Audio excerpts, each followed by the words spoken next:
करघे पर काम कर रही हैं, लेकिन वो साड़ी बनाने वाले रेशमी धागे नहीं बल्कि प्लास्टिक के धागे इस्तेमाल कर रही हैं।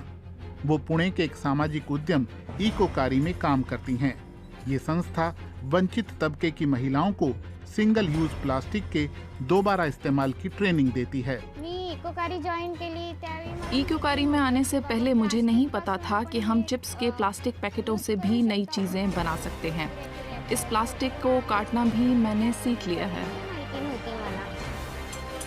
प्लास्टिक कचरा देश भर से आता है।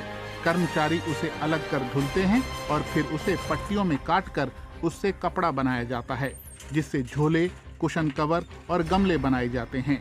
2020 में स्थापित इस कंपनी के 25 कर्मचारी अब आरी में मल्टी लेयर्ड प्लास्टिक यानी MLP का इस्तेमाल होता है।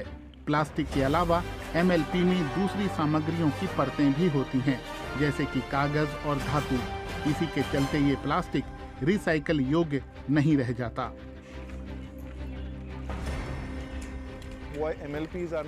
MLP रिसाइकल नहीं हो पाते हैं क्योंकि इसमें प्लास्टिक की 3-4 परत होती हैं और हर परत का गलनांक बिंदु अलग है। रिसाइकल करने के पारंपरिक तरीके में प्लास्टिक को गलाया जाता है और उसके दाने बनाए जाते हैं, लेकिन इस प्लास्टिक में ऐसा नहीं होता क्योंकि एल्युमिनियम फॉयल आदि उसी गलनांक बिंदु पर नहीं पिघलते हैं।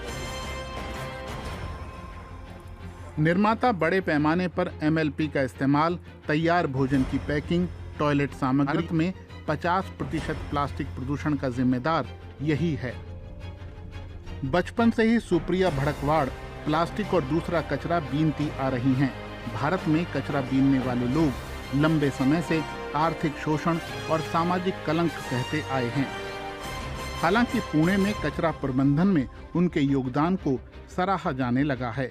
2008 में उनकी यूनियन और शहर प्रशासन ने एक सामाजिक संगठन स्वच्छ कोऑपरेटिव के साथ मिलकर कचरा बीनने वाले 4000 लोगों का एक नेटवर्क खड़ा कर दिया। इनमें अधिकांश महिलाएं हैं। वो पुणे के 2/3 घरों का कचरा उठाती हैं। स्वच्छ ने भारत की एक बड़ी कंपनी ITC के साथ भी साझेदारी की है। इसके तहत सीधे सफाई कर्मियों से MLP खरीदकर उसे रिसाइकल के लिए रख लिया जाता है।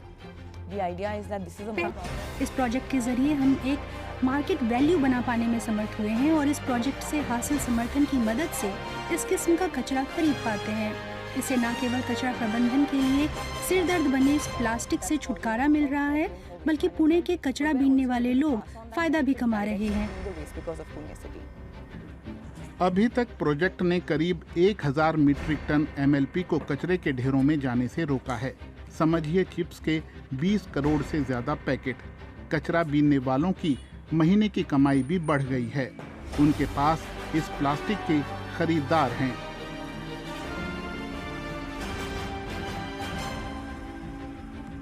अब तो हम प्लास्टिक के सारे पैकेट बेच सकते हैं। बिस्कुट के पैकेट, चिप्स, चटनी, पार्सल की पैकिंग, सब कुछ। महाराष्ट्र की इस फैक्ट्री के मुताबिक मल्टी लेयर्ड प्लास्टिक के रिसाइकल न हो पाने की बात एक मिथक है। पिछले 50 साल नहीं कर पाता है। कारण क्या है, इसलिए बहुत कॉस्टली है। ये प्रोसेस बहुत लेंदी भी होता है। जैसे हमारे पास पहले MLP आते हैं, बेलिंग सिस्टम में आते हैं। बेलिंग फॉर्म में आने के बाद उसे हम मशीन के पास अनलोड करते हैं। उसके बेलिंग को तोड़ा जाता है, उसमें से जितने भी रैपर्स वगैरह निकले हैं उसको ग्राइंड किया जाता है। ग्राइंड करने के बाद उसे वॉश आउट किया जाता है। वॉश करने के बाद उसके फिर एग्लोमेरेशन किया जाता है। एग्लोमेरेशन के बाद उसे प्रोसेस लाइन में लाया जाता है, जहाँ एक्सट्रूशन प्लांट बोलते हैं, जिसे जहाँ पे ग्रैनुल्स के फॉर्म में बनाया जाता है उसे।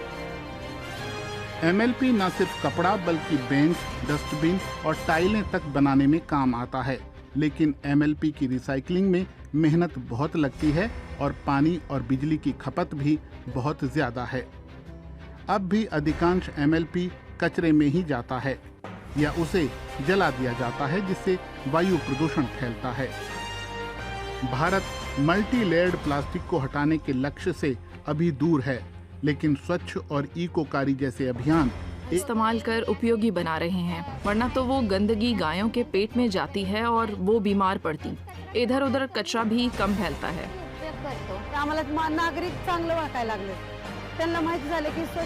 लोग अब बेहतर सुलूक करते हैं। उन्हें पता है कि हम स्वच्छता के लिए काम करते हैं, ये अच्छा काम है। हम कचरे को बीन कर उसे ठीक से रिसाइकल करते हैं। हमारे पास अब एक नई पहचान है, लोग अलग ढंग से देखते हैं हमें। मल्टी लेयर प्लास्टिक की मार्केट वैल्यू ने पुणे में कचरा बीनने वालों की जिंदगी बेहतर कर दी है। अपर्णा कांगने जैसे बुनकरों का काम दिखाता है कि MLP की रिसाइकलिंग हम सब के लिए फायदेमंद है।